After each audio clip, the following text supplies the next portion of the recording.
जय जगन्नाथ। नमस्कार सांग माने, नववर्षर हार्दिक अभिनंदन।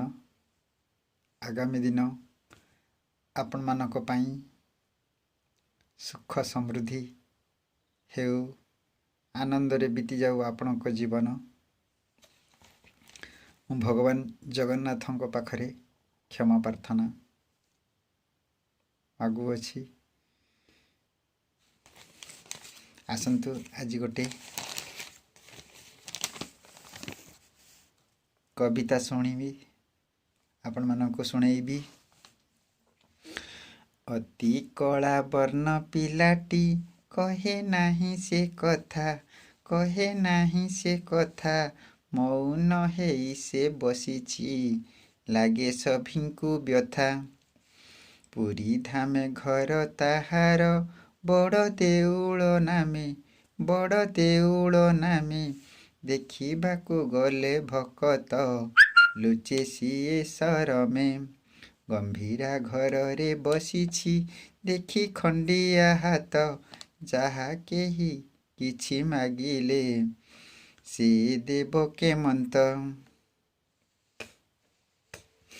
छलना करी से हसुछि किछि न देबा पाई, तथापि मनीष धाउछि किछि पाइबा पाई।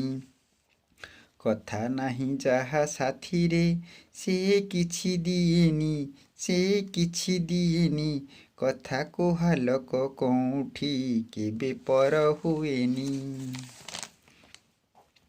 राग अभिमान कले निज लोक पर, भल कथा भाव रखिले नुहे केही भी पर।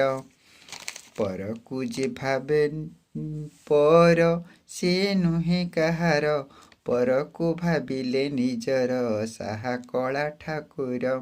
अति कला वर्ण पिलाटी कहे नाही से कथा, मौन हेई से बसिछि लागे सभिंकु व्यथा।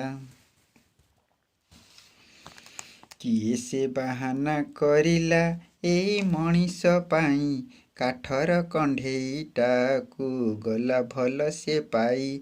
आखि थाई अंध हेला एई मनीष भाई, पाद थाई छुटा हेला से गाड़ी लोड़ई।